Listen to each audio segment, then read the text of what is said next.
In this video, I'm going to discuss the differences in hiring a Magento developer for your business versus going all in on an agency.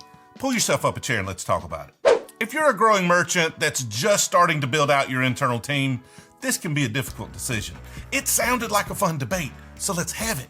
I'm going to give you my thoughts on the good and bad in both directions, and you give me yours in the comments because I know there's some things I'm going to miss because I don't know everything. Not everything. Not yet. Just so we're clear, I own an agency. And if you hang around to the second half of the video, you'll get to see how biased, or perhaps unbiased, I really am. So do me a favor, stick around and give me a bias rating in the comments, from 0 being not biased at all, to 10 meaning this was just a shameful slanted hit piece to sell agency services. Let me know. We'll begin with the pros and cons of hiring an internal developer. You want to start with the good news or the bad news? What am I doing? I decide what I give you first. That's right.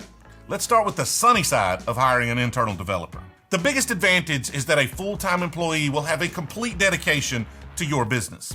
They'll have insights to your internal processes, politics, and decision makers.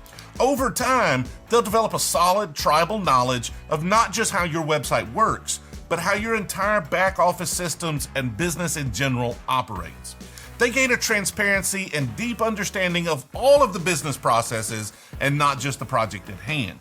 And that is oftentimes difficult to obtain with an agency relationship. If your needs perfectly align with their skills and you don't need additional resources to get the job done, then this can be a much cheaper route than those steep agency rates, and that can save you some money. All money is spending money. Let's glance at the other side of that coin, the cons of hiring a full-time developer. Right off the bat, it's a big commitment. You only get a few interviews to really know each other, and then you're tying the knot. No pressure. Is this your only development resource? Then it's also a single point of failure. If they're sick and out of work, then nothing moves forward. If something you need is beyond their skill set, well, how do you accomplish it? Back when I was getting started, all of this web development stuff was a lot simpler. It was fairly common to find one person that could do it all. And if I'm being honest, it probably wasn't because those folks did it extremely well, but because everyone's expectations were just a lot lower. It's not like that anymore. There's way too much going on in a modern e-commerce build to expect one person to be proficient in all aspects of it. If you're only hiring one person, they're going to have a certain skill set, and it's doubtful that's going to cover everything you need at all times. As I mentioned above, having visibility into your internal politics can be a benefit of a full-time hire. Unfortunately, it can also be a bad thing. It's pretty easy for them to get bogged down by your own politics and internal inefficiencies. It's hard to get anything done if you're in meetings most of the day. I'd say in a given week, I probably only do about 15 minutes of real, actual work. Now get your bias meter out and let's talk about hiring an agency. The first advantage is the variety of talents and experiences that come with an agency. You don't have to commit to one person that knows a portion of what you need. Instead, you get to engage with a team of people that can engage at different levels of your project based on your needs at that time.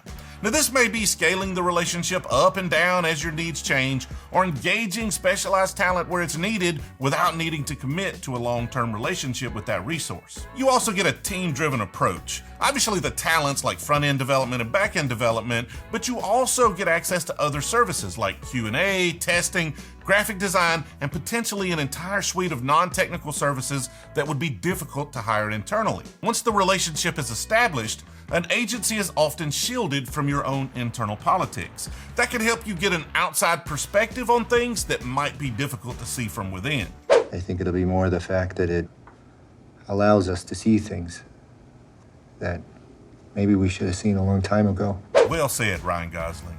How do you follow that? Coming in here is trying to steal the show. This is my video. Editors, no more Ryan Gosling clips. Just don't do it. Let's get back on track. Agency advantages. You really get the opportunity to gain from the agency's community knowledge and leverage the experience gained from their other clients. Unless they don't have other clients. I'd be really concerned if you are your agency's only client. Assuming you're not, agencies usually gain a lot of knowledge from the variety of work they do and typically have a much better understanding of industry best practices. And now, the cons, the downside of working with an agency. You're gonna hate me, I know. I can hear that bias meter starting to make noises because me and Ryan Gosling spent quite some time on the benefits, and the downsides is a pretty short list. Hold up just a second, let me explain before you go giving me a high bias score. Despite it not being a long list, there's one really big con, so I think it balances out the argument quite a bit. I mentioned above that you can scale up and down your agency relationship depending on your needs. Well, it's not always true. A lot of agencies have minimum engagements. Those engagements can lock you into a certain level of effort and time duration, and that may limit how far down you can scale, although I'm pretty sure they'd be happy to let you spend more money with them. And that brings us to what is often the biggest downside of working with an agency.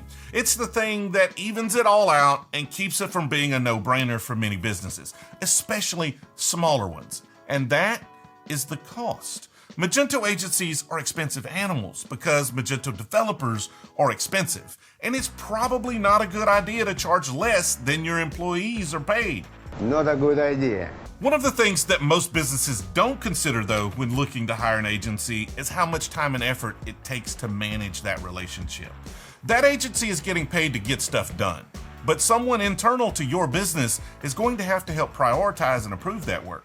It takes a lot more time than you may think. It's why I think the real answer is actually probably both. Hire a developer and hire an agency.